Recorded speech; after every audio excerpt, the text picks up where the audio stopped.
Welcome into the Illini Inquirer podcast. It's Jeremy Werner and Joey Wagner, and it is time, Joey, to start our position previews for the podcast. We've done our position primers last month, so you can check all those out. We'll rehash some of that stuff as we go through these positions.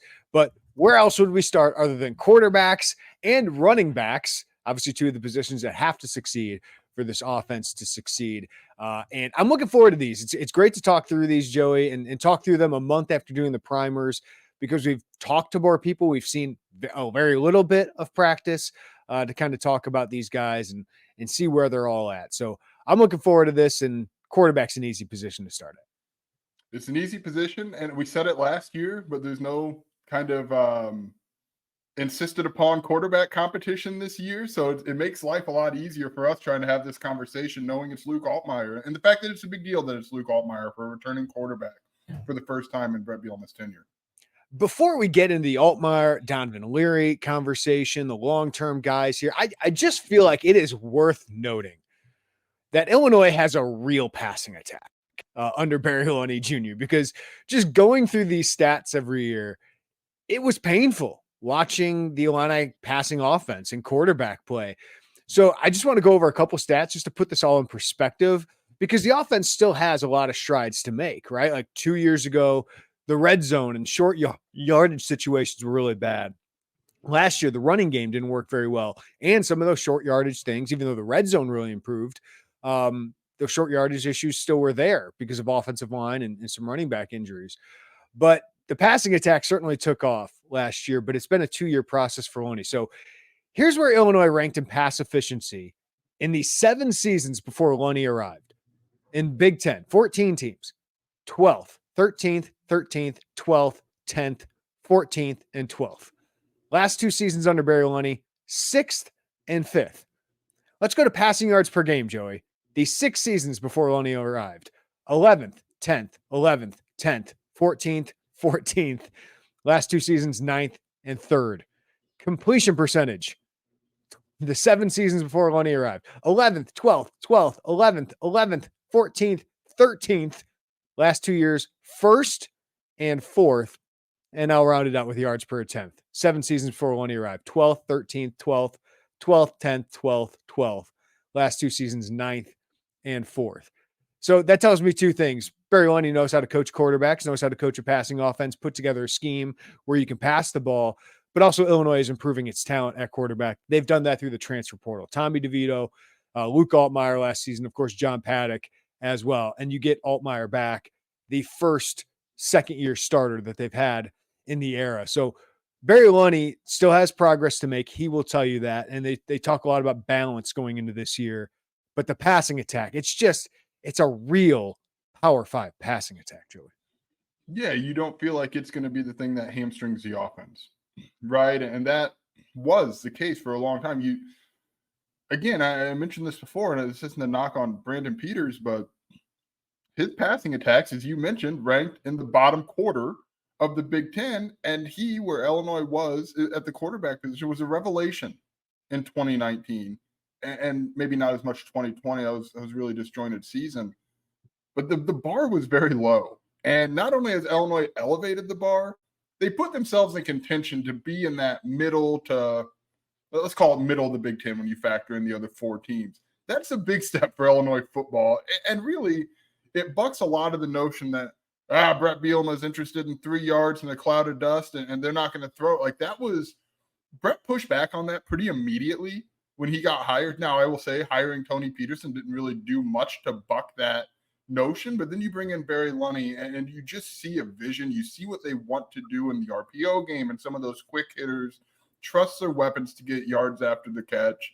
And then lean into, if you've got someone with the quarterback talent or the arm talent of Luke Altmyer to push it downfield. Tommy DeVito didn't excel in that category. Luke Altmyer did at times do that. So I think there's an identity, whether it's fully developed or at least you can see the outline of what they want to be as a passing offense. And again, Jeremy, we just haven't been able to say that around Champaign-Urbana for the better part of a decade.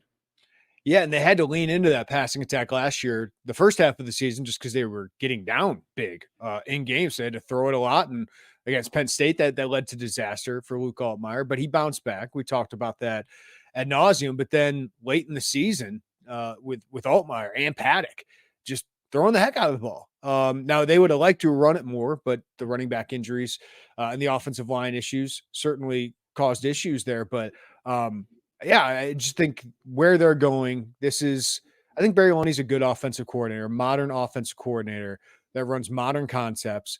Listen, they still want to be a big physical rushing attack, but they also have screen passes and RPOs and stuff that other teams seem to be doing 10 years ago. Just Illinois is fully bought into that. Not to say that Rod Smith didn't do some of those things. I mean, bringing in Rich Rod's offense here, I thought you saw some signs of growth with AJ Bush Jr. and as we talked about Brandon Peters, but now it just feels like with the quarterback he has, a multi-year quarterback in Luke Altmyer, now you can start building on this, Joey, and he's got some hand-picked guys, whether it's down the line of Trey Petty and Carson Boyd that we're excited about in the future. But right now you have guys that Barry handpicked and thinks he can win with moving forward with this offense.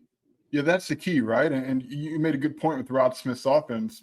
There were signs of that, but they had to get a quarterback before the 2019 season. And that quarterback, Brandon Peters, didn't fit what he wanted to do. And I feel like Barry's quarterbacks fit what he wants. He's not looking for necessarily a dual threat guy, right? Like as you would conventionally think, a dual threat quarterback. He is looking for a mobile quarterback and a quarterback that can enhance things. You've got that with Luke Altmyer, with Trey Petty, with Carson Boyd coming in, Jershawn Newton coming in.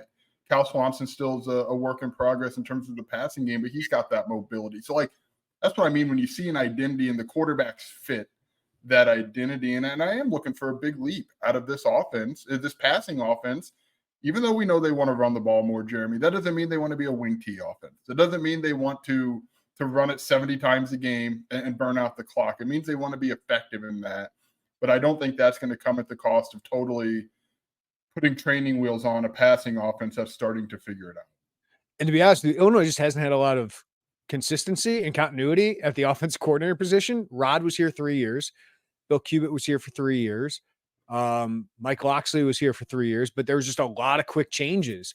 So to build some of that consistency and continuity, wonder if that could pay off going into this year. But Joey, I'll throw the first kind of topic of the quarterback preview to you. What is the biggest storyline of this group? The next step for Luke Altmyer. I mean, it has to be that, because I think, and we've talked about this before, and I apologize for repeating myself, Luke Altmyer gets looked at over 6 games, and opinions are based on 6 games, 3 of which he played. But those middle 6 is what we saw. Like, that's what I want to see Luke Altmyer take that step with. The first 3 were a feeling out process. They were not pretty. He would tell you that. The Penn State game was a particular low point, and obviously he would tell you that as well. Then you look at the 3 games in which he got benched, and everyone's like, well, why didn't he get his job back? And I feel like there were a lot of factors into that, right? Like John Paddock was playing at a very, very high level, executing the offense in a way that he needed to execute. It was some of those quick passes and quick decisions, I think, is probably the most important part with that. But look at those middle 6 games with Luke Altmyer again. And like he was. I'll throw you the stats. Stats. Yeah, please. 65.4% completion rate, 1,312 yards, 10 touchdowns, and 3 interceptions. That's the best 6-game stretch of quarterback play I've seen covering Illinois since Nathan Schulhaus. Tommy DeVito had some pretty good stretches in 2022. Yeah. But Luke was asked to do more, right? Because Luke didn't have Chase Brown behind him to kind of bail out the offense. But it just felt like DeVito had Chase Brown and an awesome defense. And I'm not trying to take anything away from DeVito, but like that felt like the most playmaking we'd seen from a quarterback when he put in. That's probably the better way to go. Like, you're right in that DeVito was more consistent, like certainly more consistent. And he led an efficient offensive attack. So maybe I shouldn't have, poo-pooed that, but it was the playmaking is a good way to look at it, right? That Altmyer had was higher. And I still feel like there's another level he could make, because I do think, and we'll get into this, at times he was hesitant and he didn't want to force some things because of what happened against Penn State. But I still think that's one of the best 6-game stretches.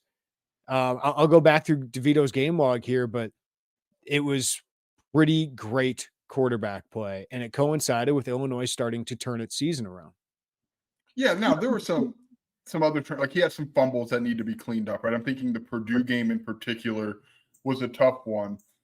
But again, it's his first year as a starting quarter. Like, you'd be concerned if he had already been a starter and he came here and that was what you felt like his max was. That's the appeal with Luke Altmyer, is you can see another step with him. You know the tools are there.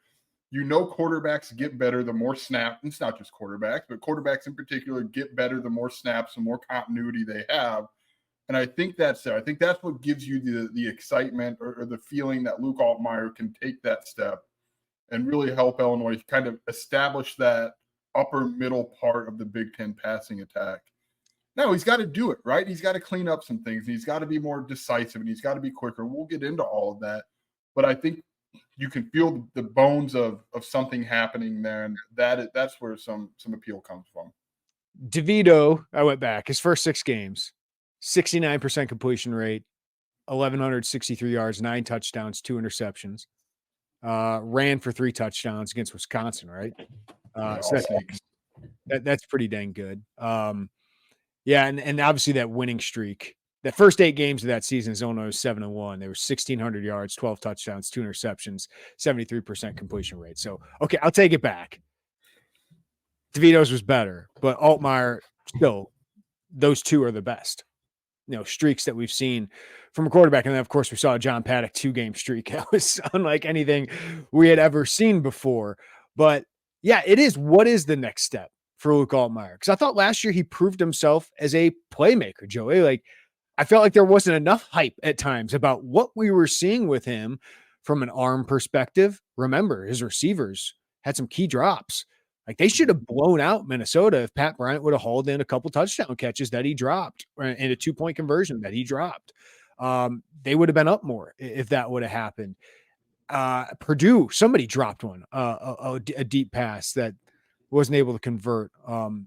And just if some of those things go right, then maybe it's an even better streak than we've seen. And then his legs, like you said, I think Illinois, they knew he could move, but when he got here, they were excited about his legs. And then last year, it certainly proved out in the middle of the season that he can make plays with his feet. And I think they're going to lean into that a little bit more this season. So the next step for me is, we've talked about this all off season, so it does feel like we're repeating ourselves, but that's kind of the point of this, is he needs to mirror or kind of combine the confidence he had early on that led to interceptions and the cautiousness that led to a lot fewer interceptions during that next 6-game stretch. And I think that just comes with experience. I just expected growing pains. 10 interceptions from Luke Altmyer did not shock me for a first-time starter. Now you want to bring those down, but you also don't want to take away your playmaking ability. And he's just got to read things better. He's got to process quicker, read things better, get the ball out quickly. Because John Paddock did not have any physical talent over Luke Altmyer. What made John Paddock great when he played, for the most part, outside the Iowa game, was he read things, got rid of the ball quickly, didn't take sacks. He had the quickest delivery time in the Big Ten. And he just kind of threw his receivers open at times, or he just trusted his receivers to go up and make plays. And he didn't throw out a lot of interceptions. And Altmaier's got a talented group of receivers with Pat Bryant, Sakari Franklin, Malik Elzy, Kenari Wilcher. We think this group is talented, even if some of it is unproven. That's the next step. And I think that's experience. And then there's just the leadership aspect, Joey. Can he elevate the rest of his team? We saw Paddock when he came in kind of elevate the rest of his team. And he's just that kind of classic leader. He's vocal, energetic, brought some, real juice into that huddle. The players talked about that in Minnesota, confidence, kind of insane confidence for John Paddock. Can Altmyer bring that? It's a different kind of leadership style. He calls it more of a servant leadership. He's not as vocal, but still, quarterback, you got to lead your team in some way. And for his team, that's playing well, but also just the confidence to make plays and elevating everyone around him. Can he do those two things? Can he be more decisive, make quicker decisions, help his offensive line, help his receivers, and then just lift everybody else's play? Yeah, I'm more focused probably on the first in terms of being more decisive on the field. And we have to acknowledge, in whatever way it mattered, that John Paddock had the benefit of a playing better offensive line than Luke Altmyer had for the better part of the season. How much did that change this or that? Who knows, right? But it did play better down the stretch. But Luke Altmyer, didn't help his offensive line at times. He held the ball too long. He kind of let himself into some sacks. That's the biggest thing for me is cleaning that up, trusting your guys, trusting kind of everything around you, trust yourself and what you see is right, and that you can make that happen. I think that's the big thing. Leadership, like, it is something to talk about, right? And it feels like we talk about it a lot, and because it's that position, and they talked about it. Yeah, and I will push back on anybody who says it doesn't matter at that position. I know Barry said the other day, like even he was like, "Hey, quarterbacks can lead in different ways," and I think if you're talented and good, you don't have to be a rah-rah type. Right. But that means you got to elevate your play to where everyone believes in you. Like not everyone has to be Peyton Manning, right? Like not everyone has to be Tom Brady. You can be a really dang good quarterback, even if you're not that guy. But those guys succeed for a reason, right? Like I saw it with Wes Lunt. Wes Lunt was a heck of a talented quarterback. His team just seemed to believe more when Riley O'Toole came into the game. So I'm not going to poo-poo it as like nothing. It's a factor, but most importantly is you got to perform, and your teammates will rally around somebody who performs. I think that's the big thing, right? And I think Luke Altmyer has enough relationships inside, especially the offensive meeting rooms and on that team, to believe in him as a quarterback. And if he goes out there and performs, and I don't need the guy to come screaming and yelling and clapping and doing the whole, like, that's fine. If that's not him, I'd rather him be the most authentic version of himself than try to be something that isn't. I think that the thing that I'm most struck with him is he understands that. Mm-hmm. Like listening to him talk last week, I stood there and I thought, this is different. Like he's not Tommy DeVito with the whole personality that he had, or Art clapping and kind of coaching us, right? Like talking to it, like that's not who he was. But there was just I think he understands. Like it's one thing to know, like, yeah, I got to fix this, but like he understands kind of all the details that go into putting this all together. He still got to do it, and he still got to do it when adversity hits. But I think just understanding what's required of you and kind of having a blueprint of how to get there within a comfort zone that works for you. I think those are two things that are meaningful. Again, when you're down 7 points on the road, or you're needing to make a comeback so you don't get upset against Toledo, right? Like that's Maryland. when you've got to Maryland. That's when you've got to deliver, and he did in those moments. And I think beyond anything else, play good football. Kind of give your guys a feeling that when there's a throw to be made, that your quarterback's going to make it, and someone else can scream and shout. Yeah. Right. Like that's what I think. But I do at the quarterback position, you do need some degree of vocal leadership. But I think more than anything, you just need to cultivate belief. And if he's doing that, then I think that'll be fine. I agree with you. I've always been impressed with Luke since we've talked to him. He's just very introspective, very aware of himself and what is happening around him. And there's a humility to him. He's grounded in his faith. But what struck me last year wasn't easy. You know, to bounce back from a 4 interception game and have the best stretch of your career. And as we talked about, one of the better stretches for an Illinois quarterback here recently, that shows something to me. And then to get benched late in the season. And did we hear anything negative out of Luke Altmyer that entire time? Like his camp, like his people around him? Like, no. Like, but he's told us that sucked. Like that was really hard. But he knew people were watching him and how he reacted to it. And everybody says he reacted great to it, even though they knew he was pissed off about, getting benched when he didn't deserve to be benched. How do you bench John Paddock after throwing for 570 yards and 4 touchdowns in an overtime win? It was just, you couldn't do it. And I thought Barry handled that really well within that room, but Luke also has handled it really well. And he's been through the fire now of what it's like to be a Big Ten starting quarterback. What it's like, I know it's not the same as Ole Miss, but I mean, he has people watching him at Ole Miss, right? Like that is an intense market, an intense program where he's battling Jackson Dart. He lost that job and he had to deal with that. And then he comes here and he lost the job at the end of the year, but he came out of it. And it seems like he's come out better for it, right? Like he's been tested. And I think he's shown a lot of people a lot that he's got fortitude, man. He's got mental fortitude to get through that. And you match that with, what his physical talent is. And this guy can be a really good Big Ten starting quarterback. I can't understand why 24/7 Sports ranked him 17th. Other than that, he's the Illinois quarterback, right? The program Illinois, he's the starting quarterback. This guy should be in the middle of those discussions, whether 8 or 13, whatever. He's shown enough that he can be a quality starting quarterback. But is that next step? Is it top half Big Ten quarterback, which is a really good list of quarterbacks, or does he kind of stagnate? That is the biggest question about this position. What's his next gear, and can he reach it? Yeah, that's right. I mean, the feeling is there's a next gear there. How high that is, I don't know, but you got to get there. Like, it's one thing to have that feeling, like, man, they've got all these tools, but he's got to get there. And I'm just bullish on him. I am. I think just hearing him speak kind of solidified to me that, like, I'm glad he said last year ticked him off. I'm glad he said that he didn't love that. I'd rather him do that than come up and give the company line of hey, listen, John was on it. Like, it's, Well, he said he understood it. He said he understood it, but it didn't. But I like the fire. Yeah. You could have given the company line, like, no, but he didn't. And I think there's something to be said about that. He's got to do it.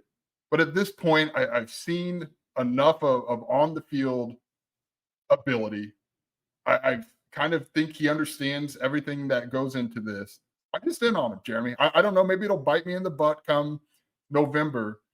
But I think even though he's not going to be some of those, the Tommy DeVitos of the world in terms of that leadership, I just think there's a lot there. And I think his understanding of everything is going to help him out in terms of figuring out the best way for him to lead. Maybe not the best way for every quarterback to lead, but the best way for him to lead. And pair that with his tools, pair that with some of the weapons that he has, pair that with a better offensive line, a running back room that isn't dealing with 5 scholarship injuries. I think there's more balance there. And when you're down 14 points in the second quarter, if that's what the case is, you don't feel like you've got to throw your way back into a win. You can kind of still lean into who you are with a healthy room behind you, with a healthy offensive line. I think there's value there. He's got to do it, but the guy's shown us a lot, even if some of the mental visions of him go to those first 3 or those last 3. Those middle 6 were good, as you mentioned. All right, I want to take a minute to tell you about Home Field Apparel because they are the premium collegiate apparel brand, and they're based in nearby Indianapolis.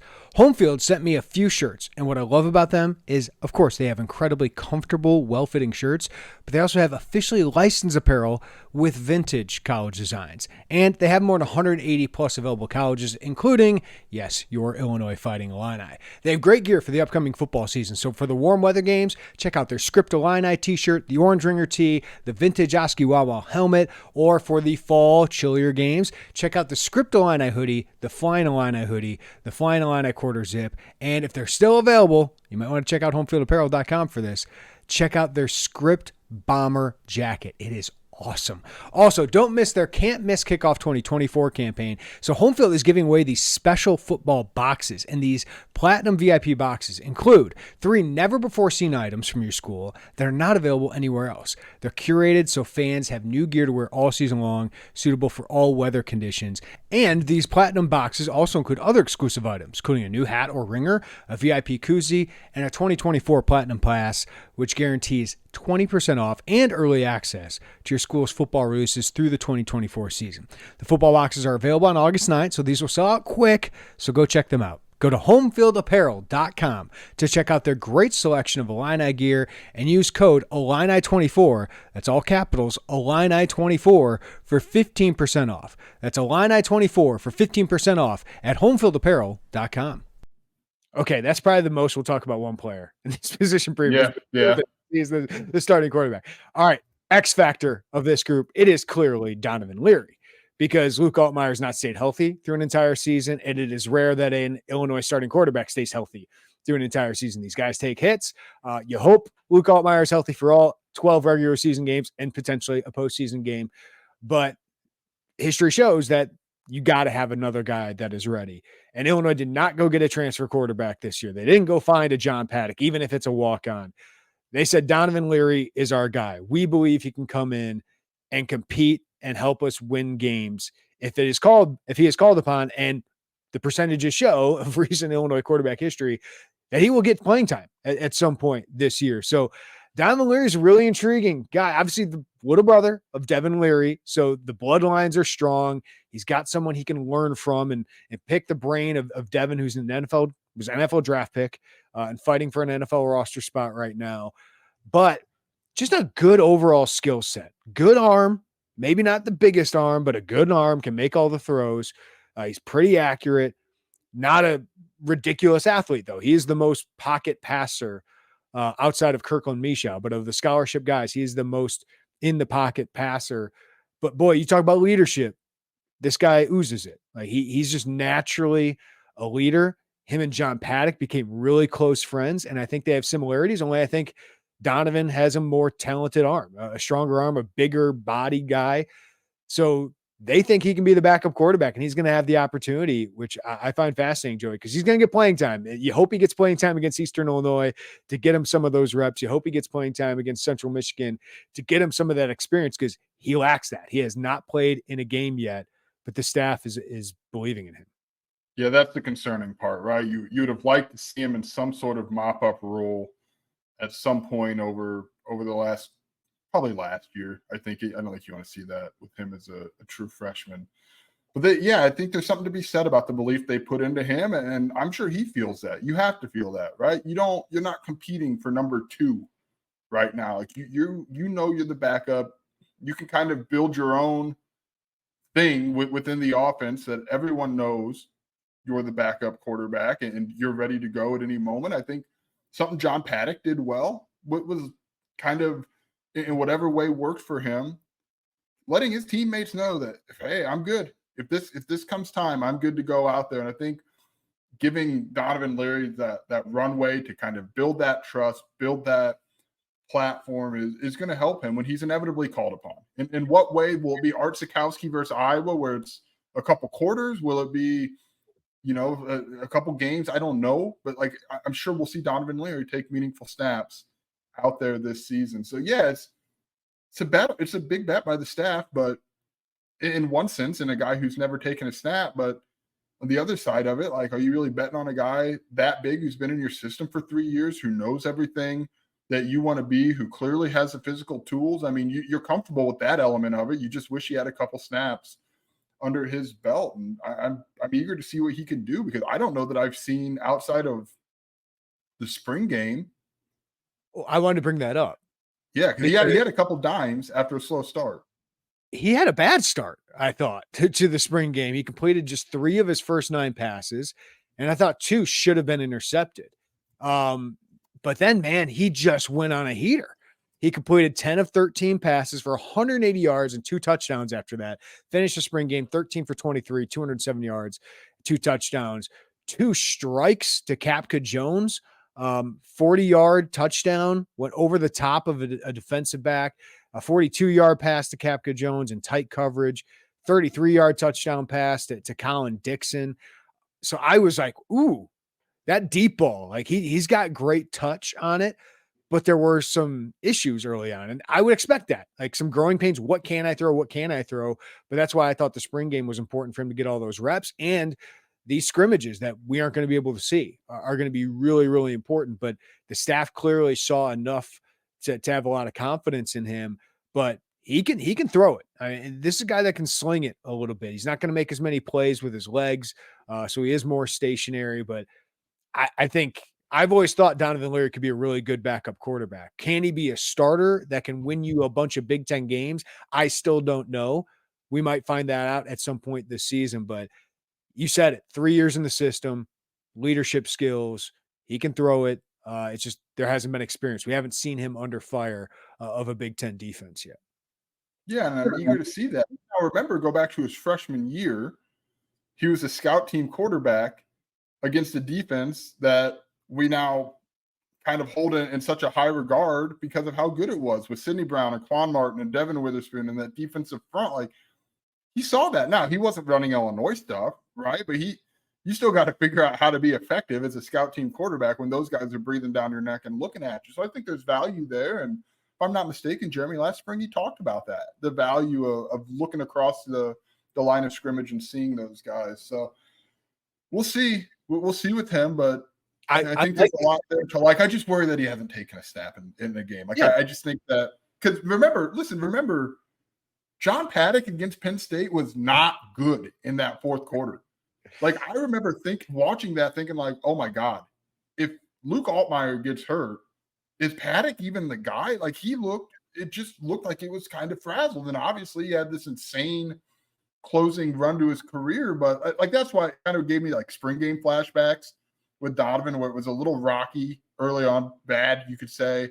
And then you really saw him settle in, show that arm talent. And like it just kind of gave me a little bit of similarities of Paddock's season mixed into the course of 2 quarters or 3 quarters. I believe in the intangibles of Donovan Leary. I think he's got that it factor outside of the hair, have we confirmed, is the hair still there? That is truly my biggest media day question. On Thursday is Donovan Leary's hair, because he is on an all hair team. Dude, yeah, I mean, he's got that Sam Hartman look. But yeah, my question, I think his arm might be stronger than Art Sikowski's when he was a backup. I feel like he can be a competent backup. Like I think he can come in and give Illinois a chance to win games. We still got to see, can he go in and win you a game like John Paddock did last year? We'll find that out probably at some point. I like his sounding board with his brother. I like that ability to be able to go to Devin Leary. His dad has coached a lot of quarterbacks. I feel like he's got a good tree around him to lean on. Art Sikowski is such a value in that room for that reason. Yeah. Right? Yeah. All right, Joey, let's talk about the intriguing long-term prospect that intrigues you the most out of this group. I mean, right now it has to be Trey Petty, because I think he's got so much of what you want. He's got the arm, he can move, he's got those leadership qualities that we talk about. The little bit we see, this isn't a complaint, it's just a reality. Like the little bit we see, he's always jumping into an offensive lineman's arms after they go from individual into team stretching. Like there's something with him. There's some personality with him. I think he leans into it. He leans into the whole picture of being a starting quarterback when that time comes. And then you mix out with his tools, Jeremy, and kind of his understanding of waiting behind Luke Altmyer in high school, what you can learn, the notes you can take, having all that time with Barry Lunny. I just think there's a lot there. And he's really an interesting guy. And there's competition coming behind him. That something strikes me as to say that'll fuel him a little bit. But, man, physically he's really, really gifted. Yeah, I expect him in 2026 to be competing for a big job with Donovan Leary, Carson Boyd. I don't know if they'll add a transfer by that point, but after Luke Altmyer's gone, I expect him to be in the mix. I wrote that I thought he was the best quarterback prospect as a prep they've landed to this point. Now Carson Boyd might take that from him, on signing day, but he really intrigues me. I'll just mention Cal Swanson. Love the athlete. Like I think he could play slot receiver if he needed to. He's that fast, that athletic, and did see a little bit of improvement in the few drills we've seen, but he's got a long way to go as a passer. So good talent, but was raw when he came in, probably a year away again from competing for one of those top spots. But the depth chart right now looks pretty set, Joey. It is Altmyer's a starter. Leary is your second guy. I would imagine Kirkland Michaud would be the third guy up in that room because he's got 3 years of experience in this room. Big, strong pocket passer. He's just been around, right? Now, if it got to that point, Illinois would be in trouble. And you wonder if Trey Petty or Cal Swanson can come knock down the door. But those guys still probably developmental year. They probably won't be getting many reps during the season at practice. No, I wouldn't think so. And Kirkland, when he came here as a walk-on, remember he had familiarity with Barry Lunny before he went and played JUCO baseball. And just kind of in talking to some people around, he's kind of described as like a safety net, right? Maybe a guy who can come in and shake things up. And I think he's played out to be that. I think he's covered some of the gaps of not very stellar quarterback recruiting that you would look at to be in that mix right now, is that third guy fighting for a second job. I think there's a comfort with him. He's a big, powerful, strong guy. I think he's probably got a big arm. We haven't seen that a great deal, Jeremy, but there's a trust there with him. I would be floored if he wasn't the third guy. Yeah. Now, if he went in there and it was a disaster, maybe Trey Petty is making that. I think Trey Petty would be the one who pushes him more than Cal Swanson. I think Trey Petty's just more polished right now, but I still would put Michaud at 3. All right. So expectations, What are our expectations for Luke Altmyer and this quarterback group? Be an upper middle half of the big, like I say upper middle, so I'm putting that as an 18-team league right now. Be in that 7, 8, 9 range. It's kind of dead in the middle, I suppose, but math isn't my thing. Like, be that. Make your passing attack a middle of the Big Ten passing attack. Try to push your way up there. Flirt with that 6, 7 range if you can do it, because I think the weapons are there. I think the continuity's there. And I know Luke Altmyer has the talent to be there. So, like, they should take a step forward, even with the running game that we expect to be more effective, more reliable this year. All right. So two quarterbacks since 2014 have thrown for 2,500 plus yards. Wes Lunt and Tommy DeVito. If Luke Altmyer stays healthy, he should do that. Like that's like a baseline expectation of that. That's good quarterback play in the Big Ten. If he would have played every game, he might have done that last year. But also, there's only been 8 Illini quarterbacks to throw 20 touchdowns in a season. That feels like a good goal. With this group, with Pat Bryant, with Zachary Franklin, I think the running backs can catch the ball out of the backfield. Like, there's good weapons here, even if some of them are improving. I think that's a realistic high-end goal for him. Now, maybe it's 18 touchdowns he ends up with, but if he stays healthy, you should be getting multiple passing touchdowns in games. So 20 almost feels low, but like, I just feel like that's a reasonable bar. Plus, I think he's a guy who can run for 300 plus yards. Now, I hate that they take away the sacks from the rushing total, but he led the Big Ten in scramble yards last year, and I think they're going to run it a little bit more for him.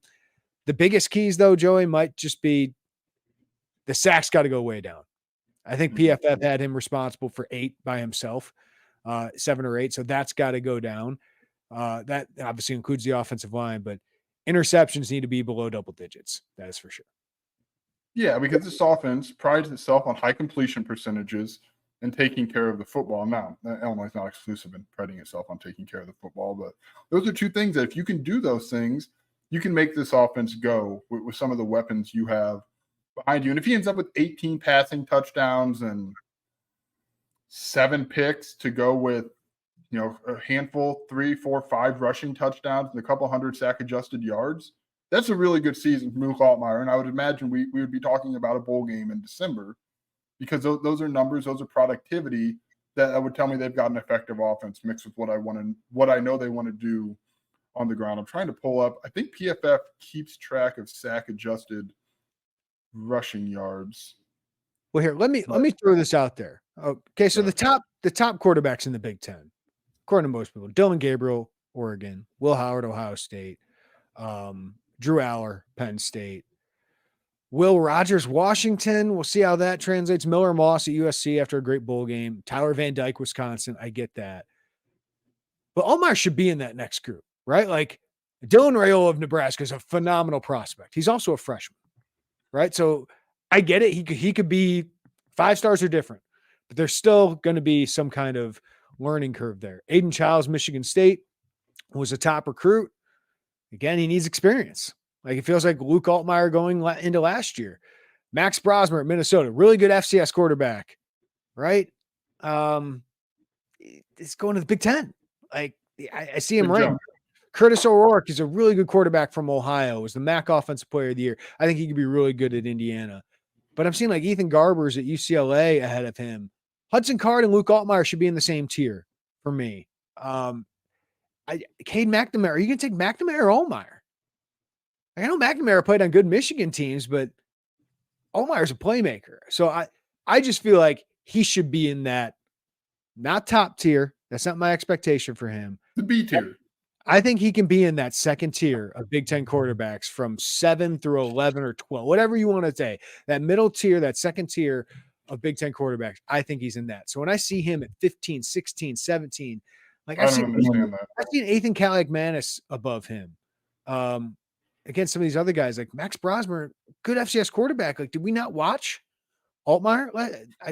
He's the Illinois quarterback, so he's ranked a little lower than that. So he's got a lot to prove still. But I just think the realistic expectation is he could be a middle tier, second tier Big Ten quarterback.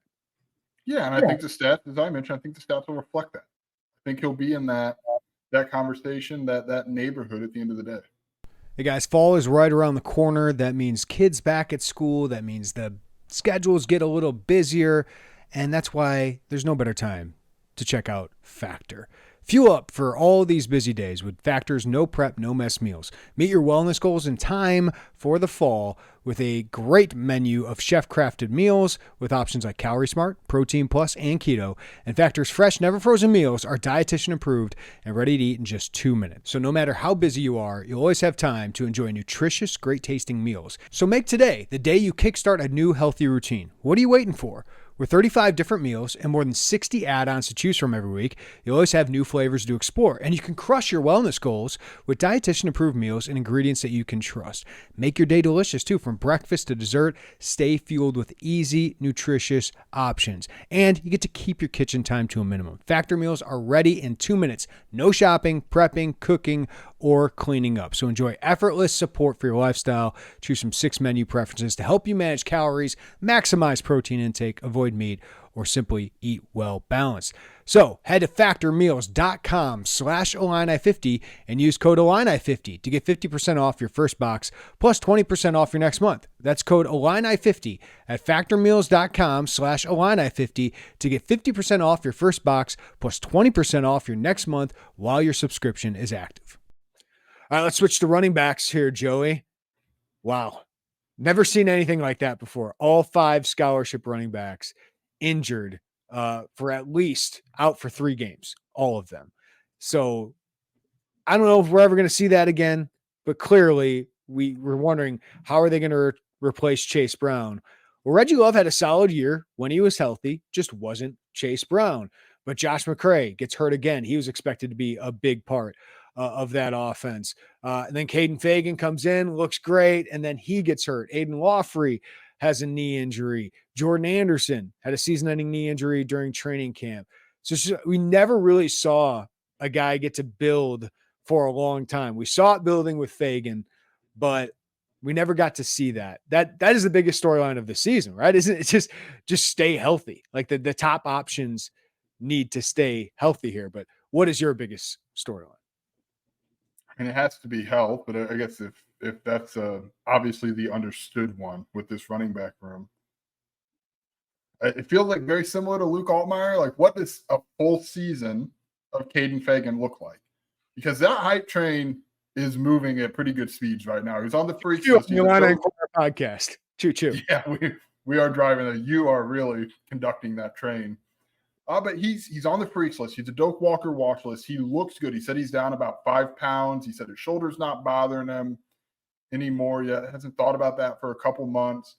He's fast. Like we obviously know that. So how big of a leap, a sophomore leap, can he take? In a lot of ways, Jeremy, it feels like we talked about, we'll discuss this in another podcast, the Gabe Akins conversation going into last season feels very similar. Gabe was on the freaks list last season because he is kind of that type of athlete. Kaden Feagin's on it this year. Good freshman year. You really set the stage for what they could be. What does that sophomore year, that leap that Illinois I would assume, hope he takes, what does that look like this season? Can he be that bell cow guy? Can he get you back in that 1,000-yard conversation? Can he be explosive out of the backfield? And then can the other guys around him complement him, which I think they can? But it's all about Kaden right now and how big of a jump he can make. Yeah, for me, it's can he be Braylon Allen, right? Because I think we see that he's that kind of talent. 6'3", 250, so he's actually bigger than Braylon Allen, 15 pounds stronger, 1 inch taller.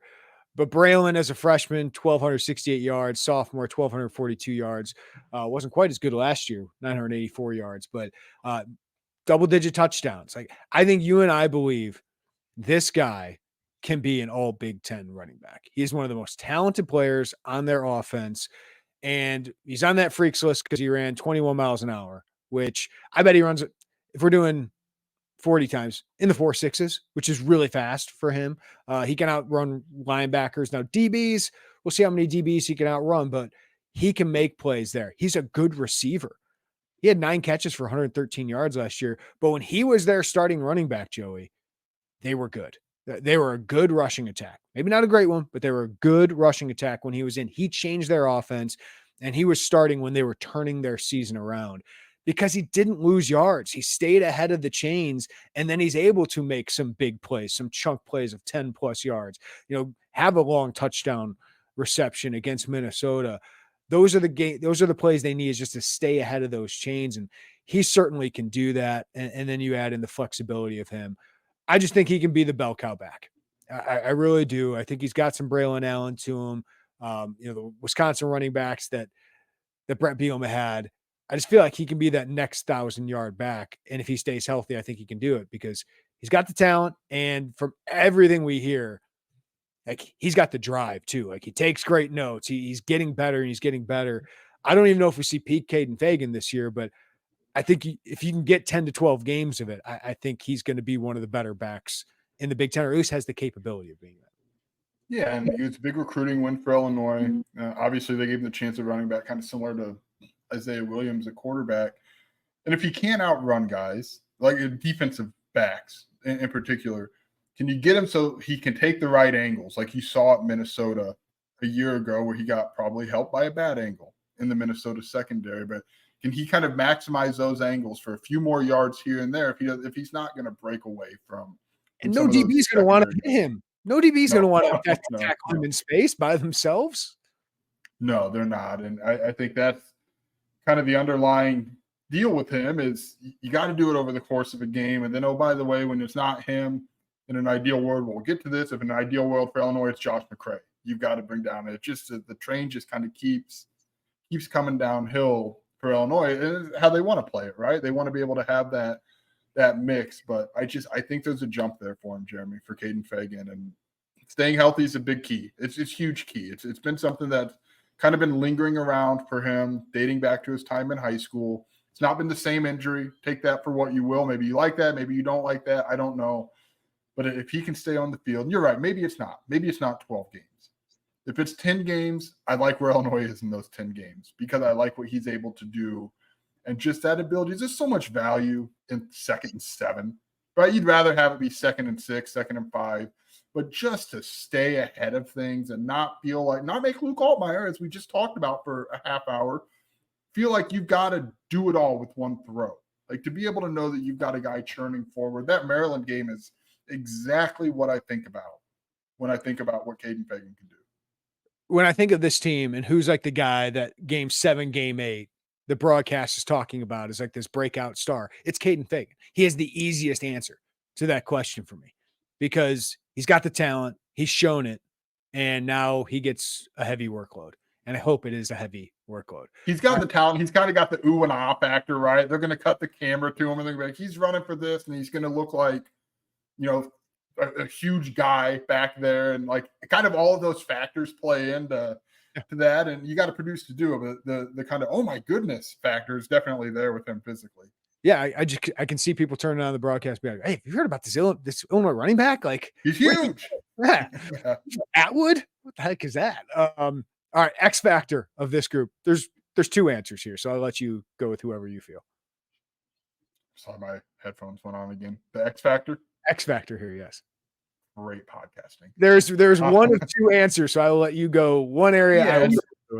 I'm going to go with Josh McCray because I know where you're going to go, and I think that's the other obvious answer with Aidan Laughery. But Illinois is pumping Josh McCray full of confidence. Ooh. They are all over the hype train for him, kind of returning back to that 2021 form.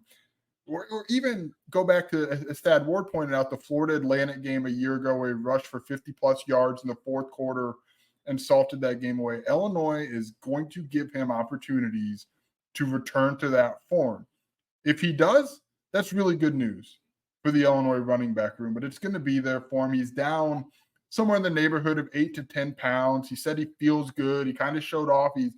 He's leaner. He's healthy. He said, hey, I haven't got the chance to show you guys in the last couple of years what I can do. And when you have that feeling and you've got a coaching staff that's clearly going to give you an opportunity to get back to that feeling, you've got to put him on that list, that X factor list to start the season. Maybe by the 5th week, the 6th week, maybe it's like, hey, you got to give it to Kaden, and Aidan's that burst. But right now, I mean, you've got to go into this season thinking he's going to get the opportunity to return to that.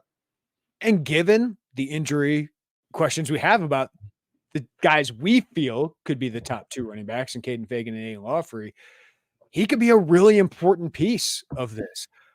I want Kaden Feagin to have a heavy workload, like 20 touches. I do not want him to have 30 touches a game like Chase Brown had to do. I think that's where Josh McCray really comes into play here. Is I think Josh McCray is a great closer. I think he's the guy you give the ball to, like you did against Florida Atlantic. And you and I looked at each other in that game and go, that's 2021 Josh McCray. That's the guy who just wears opponents out in the second half and salts away victories. Illinois was holding on to that lead against Florida Atlantic. That game was fraught in the fourth quarter, but McCray just kind of ran the ball into the ground, and Illinois was able to salt that game away. I love him as a depth option. I love him as Kaden's replacement. Play a couple drives, salt games away. Brett Bielema loves him. And he has talked all offseason. Josh McCray is the first running back off his lips.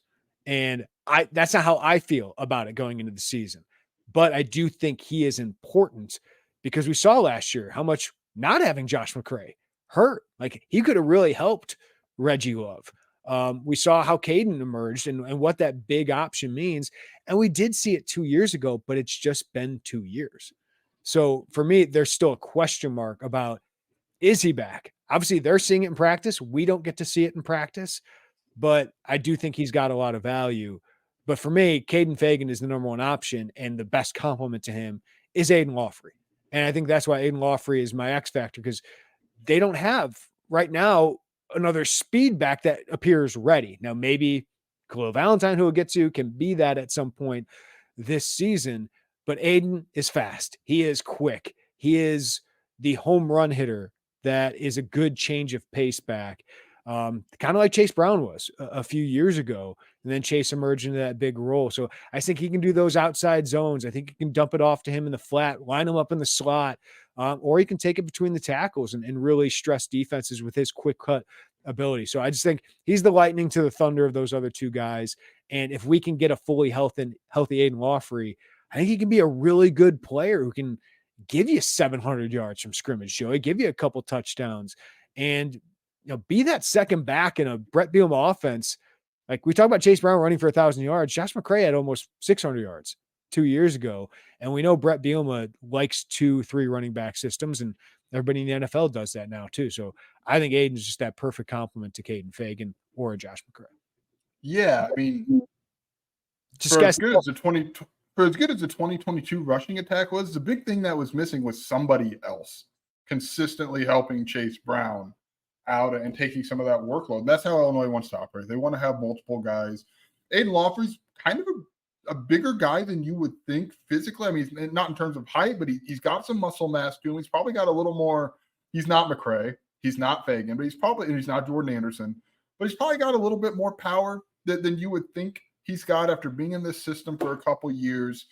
But his speed is the thing, Jeremy, and we know that. His quick cut ability, I think I saw you wrote that in your story today, and that's a great way to think of it. It's his ability to quick cut, make a guy miss in tighter spaces, and then use that speed to run away from people. So I do. He is the complement to what that room really needs, because if you can have big backs, right, and they can be as talented as you want, but you need someone to go in there and change the pace and give the fear of being able to have a different element in there, even if it's maybe not to the execution as you want. And I thought, to be honest, until really the Northwestern game last year when he returned, which we thought he was out for the season before that, right, with the knee ordeal, I didn't think he really showed that speed that we've talked about with him for a few years. Even on kick returns, you always thought, I thought there was a little bit more there. And then the Northwestern game, he had a couple runs. The stats aren't going to wow anybody for him from that game, but he showed some burst. And I remember thinking oh, okay, that is what his speed looks like. And he carried that, it sounds like, into the spring. Thad Ward, Barry Lunny both said, hey, the light's on for him. He's running. He's putting the playbook, his knowledge of college football, he's pairing that with his speed, and that's what you're wanting to see out of him. And Thad Ward was really, really over the top about him in this fall when we talked to him. He said he's carried that over from the spring. So you need that to now carry over into the season. But I think the idea of what he's able to bring, how we can complement that, think is really, really appealing. I think he's probably more – all those guys, I would say, are more – I guess active, or they can present a threat in the passing game than we probably give them as much credit for as we ought to.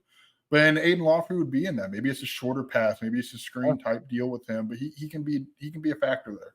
I'd include Josh McCray in that. Like he's one of the 100%. things out of him in high school was his receiving ability. He was We saw that in 21.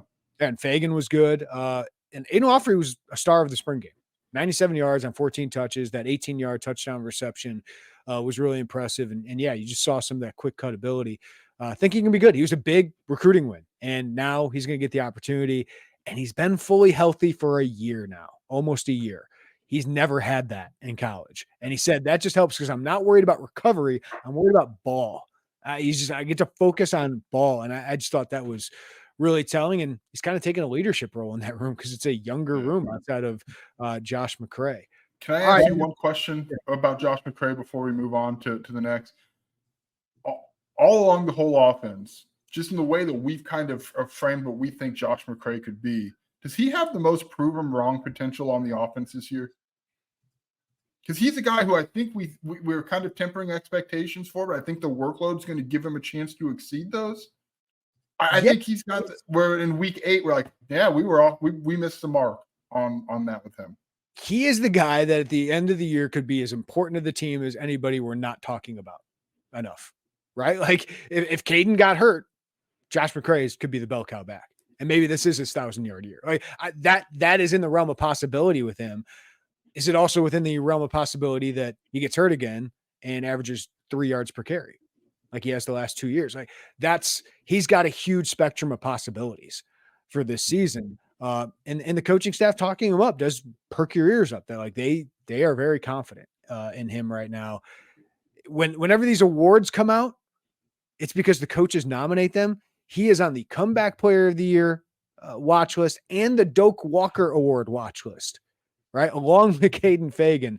That's because Bielema believes in the guy. So, yeah, I mean, I don't think you and I are discounting. It's just that. No, I just think we're kind of tempering our expectations.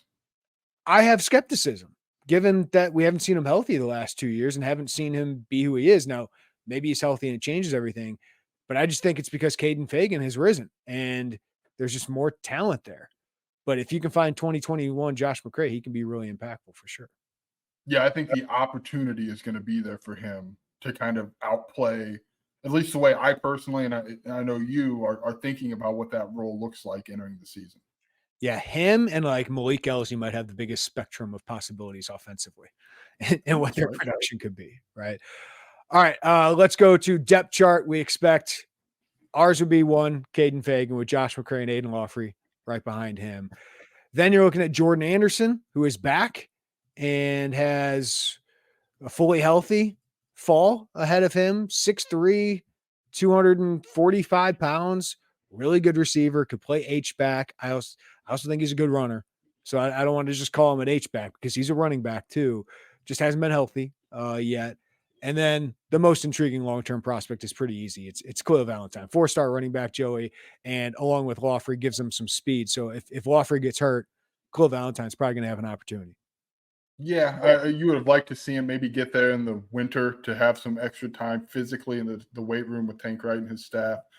But yeah, long-term, he's so fascinating with the way he can run, the way he can catch the ball. We saw him return or trying to field some punts in the one open practice and go very well. But I think long term, that's something he could do. There's a big range. Like that was, I know the focus in last season's or last recruiting class was Darion Dupree, the in-state Mount Carmel running back who ended up at Wisconsin. So, Khalil Valentine, though, isn't exactly a consolation prize. Like that is a good win for Illinois to go in there to land him. I think Utah was the other one. Am I remembering that correctly? Yep. Illinois and Utah sneaking in a handful of battles over the course of the last 6 years. Yeah, Utah's a hell of a program too. So it's a big win. Yeah, I'm really fascinated with him. I know we've seen freshman running back have opportunities. Kaden Feagin last year, Josh McCray in 2021. In an ideal world, this year doesn't go that way. And if it does, you're probably looking at another rash of injuries, which isn't ideal. But so I think a year just kind of back in the wings, getting bigger, learning. I think that's really beneficial, or can be really beneficial for him moving forward. But I just think there's a lot to like big picture with him beyond this season. And I just mentioned this guy's name because Illinois had an issue of even having walk-on depth last year. And a guy that I think has a playable size to him. Aaron Ball out of St. Lawrence near Chicago. 5'11", 195, ran for almost 1,700 yards, 22 touchdowns a senior, led St. Lawrence to a runner-up finish at state championship. So that's another depth piece that I thought was a really good walk-on for them, had some Division I offers. So just if it does get to that point, I just feel like, Minnesota got to that point last year with running backs too, and they kept having guys who could give them a chance. I do think Aaron Ball, as your 6th or 7th option, is not a bad 6th or 7th option. So we go deep on this podcast. All right, expectations for this group, Joey. Upside, concerns, what do you got? Concerns would be health. We've talked about that plenty at this point. The upside is just, I don't even know what a yard number looks like, Jeremy. The expectation is another 1,000-yard back for Brett Bielema because he's done it many more times than not in his coaching career. I think Kaden Feagin would be that guy. And then you want to be, again, this feels like quarterback, but you want to be in that 7 to 9 range rushing yards per game in the Big Ten. I think you've got the guys to do that. Last season was the worst statistically productive year of Brett Bielema's coaching career out of the running back room. By Injuries far. obviously but yeah, pretty considerably. Injuries throw this out there. 126.4 yards rushing per game. His next lowest was his first year at Wisconsin, 161.7. His first 2 years at Illinois, 173.6 under Tony Peterson. The year before with Chase Brown, or a year after with Chase Brown, 167.3. The running backs combined for 1,245 yards last season. We've seen multiple backs for Brett Bielema exceed that in single season. So we know there's an emphasis, Jeremy, that they put on running the football this offseason into training camp. Again, I don't want that to be a misconception that they're just going to run the ball, everything else be damned, and not going to throw it. And they're not turning into a wing T offense, anything along those lines. But they want to be able to run the ball when teams know that they're going to run the ball. That's why Bart Miller gets physical offensive linemen for reasons like that. It's Brett Bielema and Barry Lunny believe in that. So I don't think there's going to be short of an opportunity for them to go and kind of put some of those numbers together. I did my job once, Jeremy, in the position primer for reasonable expectations. I think 2021 is something you could look at. 2021 Illinois, where you had 1,000-yard runner. You had Josh McCray, that room combined for 2,127 yards. Chase Brown went over 1,000. I think that's something that you could look at and say, hey, that could be repeatable here in 2024.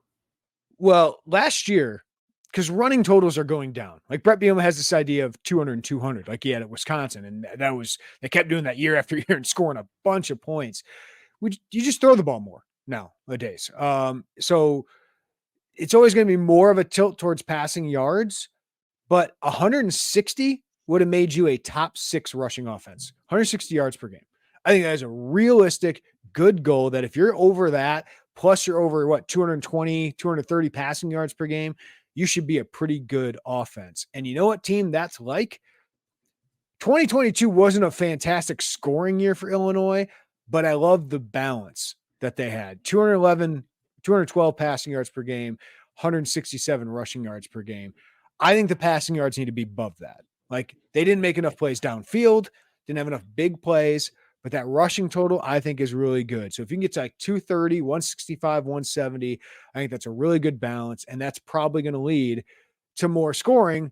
And then you're going into situational football, right? You're like, how do we do in the red zone? That improved a lot last year. They just didn't move the ball as well last year.